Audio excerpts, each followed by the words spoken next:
At the family party. The air at the family party was thick with laughter and the clink of glasses, but when I saw my daughter, Lily, with tears streaming down her face, my heart lurched. She stood in the corner of my sister's sprawling backyard, her small frame trembling under the fairy lights strung above, while my sister Claire leaned in close, her voice a sharp hiss I couldn't quite hear. The sight hit me like a fist to the gut. Something was wrong, terribly wrong.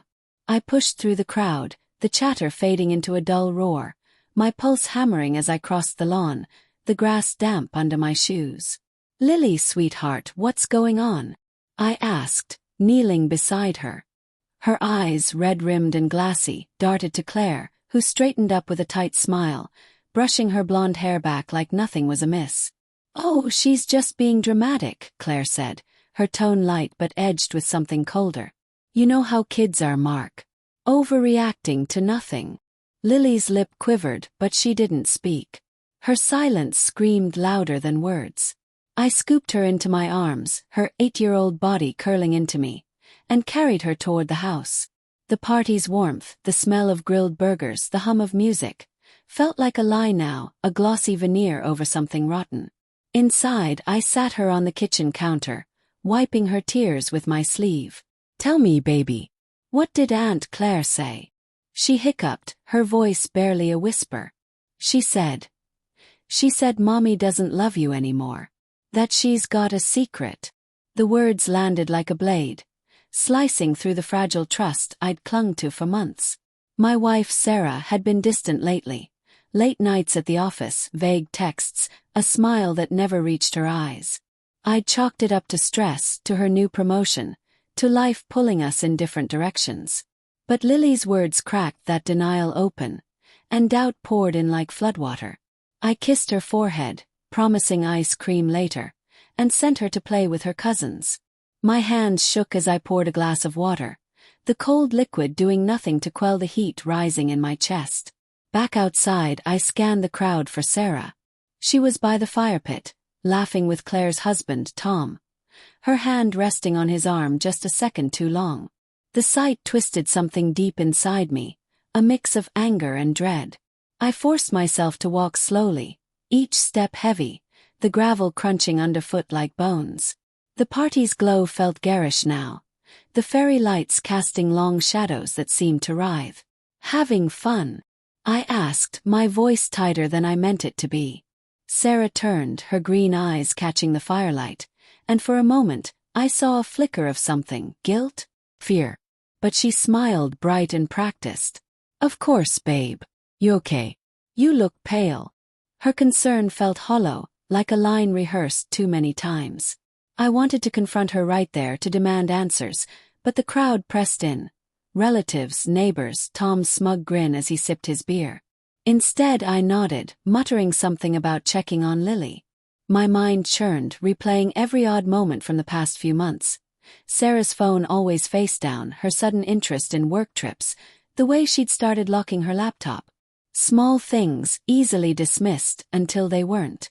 Later, as the party wound down, I found Claire alone by the dessert table, picking at a cupcake. Her eyes met mine, and I saw it, a glint of satisfaction like she'd been waiting for this. "What did you say to Lily?"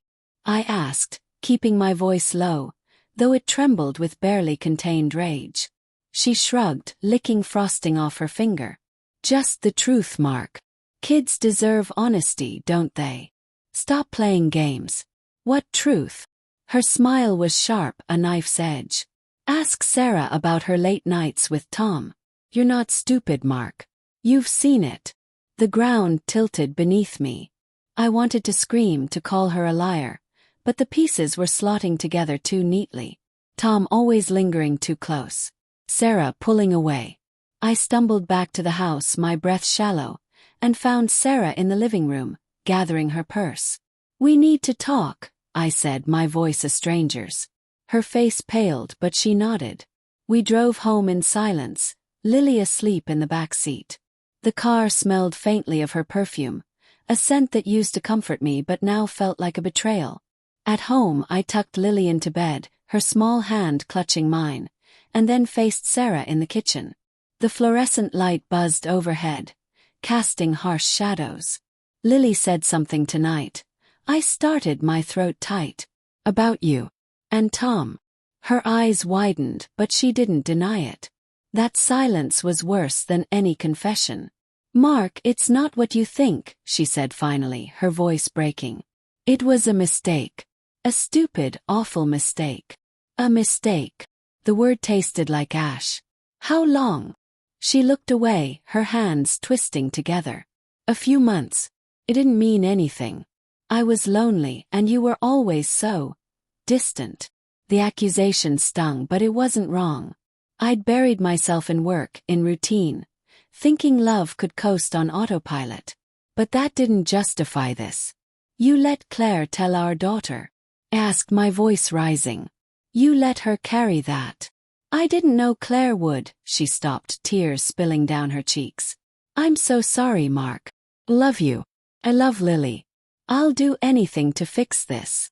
I wanted to believe her, to cling to the life we'd built, but the trust was gone, shattered like glass. My mind flashed to Lily's tears, to the way Sarah's hand lingered on Tom's arm, to Claire's cruel satisfaction. And then it hit me, Claire. She'd always resented Sarah, her charm, her success. Had she orchestrated this moment, whispering poison to Lily to force my hand? I stepped closer, my voice low and cold. Did Claire know from the start? Did she push you toward him? Sarah's eyes widened, a mix of fear and guilt. She suggested I talk to Tom when I was upset. Said he'd understand. But I swear it wasn't her fault. The room spun. Claire, my own sister, hadn't just exposed the betrayal. She'd helped weave it. The realization was a second blow, deeper than the first. I sank into a chair, my anger giving way to a hollow ache. Sarah reached for me, but I flinched away. I need time, I said, the words barely audible.